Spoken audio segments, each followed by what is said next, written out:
Sa ulo ng mga nagbabagang balita. DLSU SHS Introductory Program umarangkada na. ID 123 galak na nakita sa D-Ship.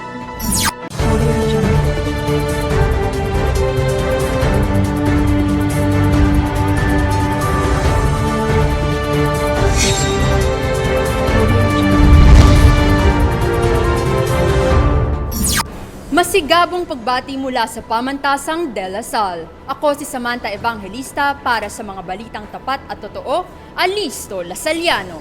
Ating tutukan ang espesyal na pagbabalita ng D-Ship ngayong 5 ng Setyembre. DLSU SHS Introductory Program umarangkada na. Hana de Chavez para sa mga detalye. Matapos ang suspensyon at ilang linggong paghahanda, sa wakas ay opisyal nang sinalubong ang ID 123 sa DLSU SHS Introductory Program o D-Ship sa Teresa Yuchenko Auditorium.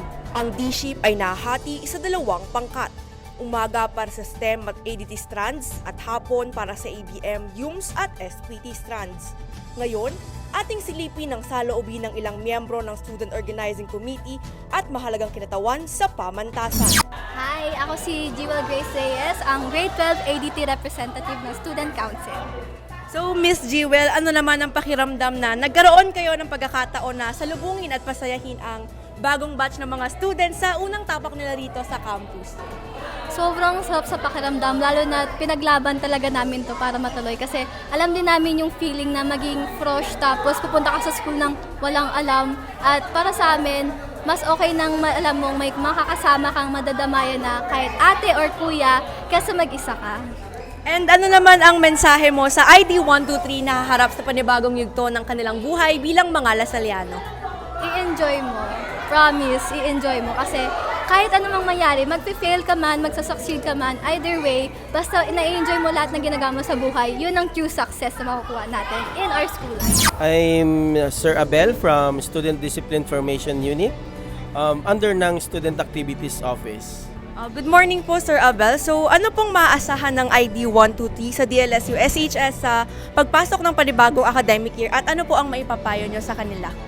Ayun lang, as discipline officer siguro, mapapayo ko lang na we need to follow the rules and the guidelines for dress code and most especially yung sa eating inside the classes. And yung aasahan naman ng senior high school students natin is maganda, more exciting kasi maraming naka-prepared na activities, especially yung mga clubs and organizations natin.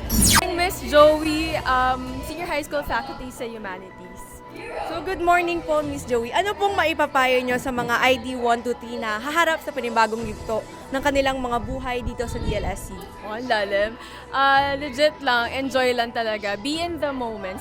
Stay in the here and now. Kasi ang hirap na, alam mo, nandun na kayo sa future, overthinking the future na, anxious na kayo. And at the same time, ang hirap din naman magstay sa past ni mga tapos na nangyari. So, be in the moment, stay in the present, make friends, make connections here in DLSU kasi more than anything, I'm very sure as also kumbaga nanggaling ako sa undergrad ng DLSU, alam ko kung gaano ka-warm and welcoming ang mga tao dito. So enjoy the process lang po. Hi, I'm Sir Renzo, faculty ng Humanities. I teach for Dev and I'm currently the moderator of SC and Scopes. So ano po ang inyong mensahe para po sa ating napakasipag na Student Organizing Committee para sa DSHI? Well, of course, proud ako to them for organizing this big event. Looking forward to more events and of course, congratulations sa inyong lahat. Alam ko yung sipag and yung pawis and pagod na in-exert nyo to this event. Although medyo late na ako dumating, but I know pinaghirapan nyo to and deserve nyo lahat ng ng accomplishments, deserve nyo lahat ng praise. And congrats to everyone. Hana de Chavez, Alisto sa Balita. ID 123 galak na nakisa sa D-Ship. Yan ang hatid ni Fiona Catalan. Fiona? Napuno ng hiyawan ang TYA sabay ng pakikiisa ng ID 123 sa iba't ibang performances, palaro at aktibidad na inihanda ng ID 122. Ang mga magkakaibigang sina Ria, JP, Yumi, Del at Gail ay tuwang-tuwa raw dahil ito ang una nilang pagkakataon na makadalo sa isang pagdiriwang kung saan sinasalubong ang mga bagong kasapi ng komunidad ng Lasallian SHS. I'm Rhea. Hi, I'm JP. Hi, I'm Yumi. I'm Del. Hi, I'm Gail, and we're all from UMF. Taray! Okay, so for the first question guys, anong pakiramdam na itong unang event nyo na kasama ang Lasallian community? Any, sinong pwedeng sumagot? We're quite excited. We're quite excited since this is our first event that will welcome us and that will also put us in a brighter, in a brighter portrait. Like it's our introductory event. So we're quite excited on what the future has in store for us. And if there's, if I may ask, may isa bang salita na pa pwedeng ilarawan ng nararamdaman ninyo ngayon sa event ng D-Ship? Anong word yon? That would be ecstatic.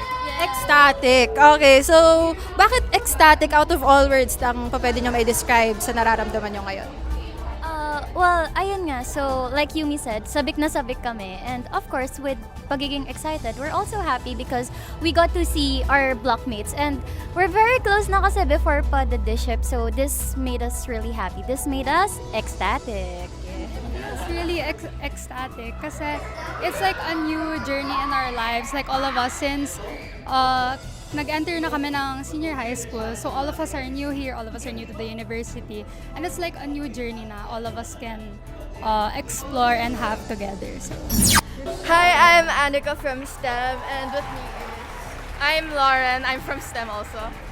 So Anika, meron bang mga segments na tumatak sa'yo sa D-Ship performances? Personally, I loved all the org's presentation, but I loved how the people in general engaged with the audience through little activities. So yun talaga yung tumatak sa akin na parang sinusukan nila kami kausapin, ini-interview kami ng SU members, gano'n. And yeah.